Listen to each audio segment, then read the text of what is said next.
વડોદરા નજીકના દશરથ ગામમાં ખાનગી શોરૂમમાં ગાડીઓના વોશિંગ કામ કરતો 42 વર્ષીય ઉમેદ ભવનભાઈ વસાવા નામના યુવાનની હત્યાની ઘટનાથી ચકચાર મચી છે।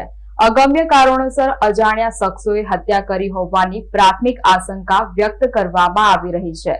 ઘટનાની જાણ થતાં પોલીસ સ્થળ પર પહોંચી તપાસ શરૂ કરી છે। પ્રાથમિક માહિતી મુજબ મૃતક ઉમેદ વસાવા ખાનગી શોરૂમમાં ગાડીઓના વોશિંગ કામ તરીકે ફરજ બજાવતા હતા। પિતાના મોતિયાના ઓપરેશન બાદ તેઓ પુત્રની જગ્યાએ ડ્યુટી પર ગયા હતા। સવારે પરિવાર તેમને બોલાવવા પહોંચ્યો ત્યારે તેઓ જમીન પર બ્લેન્કેટથી ઢાંકેલી હાલતમાં મૃત મળ્યા હતા। નજીકમાં મોટો પથ્થર પણ મળી આવ્યો હતો। બ્લેન્કેટ હટાવતા લોહીલુહાણ હાલતમાં જોઈ પરિવાર સ્તબ્ધ બની ગયો। ઘટનાની જાણ થતાં ગ્રામજનોના ટોળા ઉમટી પડ્યા અને પોલીસે તપાસ હાથ ધરી। આ બનાવ બનતા પહેલા મૃતકના બહેનને ફોન પર જાણ કરવામાં આવી હતી। નાના ભાઈના નામથી મૃતકના બહેનને ફોન કરવામાં આવ્યો હતો અને જણાવવામાં આવ્યું હતું ઉમેદને કોઈ પથ્થર મારીને મારી નાખ્યો છે। મૃતકના પરિવારમાં પત્ની, 2 સંતાનો તથા ભાઈ બહેનો છે। પરિવારે હત્યારાઓને ઝડપીને કડક કાર્યવાહી કરવાની માંગ કરી છે। નોંધનીય બાબત છે કે નાના ભાઈના નામથી બેનને ફોન કરનાર કોઈ નજીકનો હોઈ શકે, જેની તપાસ પોલીસ દ્વારા તેજ કરવામાં આવી છે। આ ઘટના વખતે નાનો ભાઈ નોકરી પર હોવાની પોલીસને કબૂલાત કરી છે।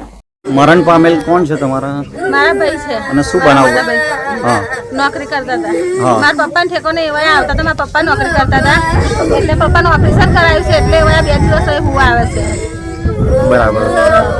એવું કહેવાય તમને કોઈ ફોન કરીને જાણ કરી હતી? હા, મને કોઈ ફોન કરીને જાણ કરી તો એવું કીધું કે તું જલ્દી આવ, ટીનાભાઈ કોકે મારી નાખ્યા છે અને માથું બાથું બધું ચીબી નાખ્યું છે અને હું સૂર્ય બોલું છું એટલું કીધું મને।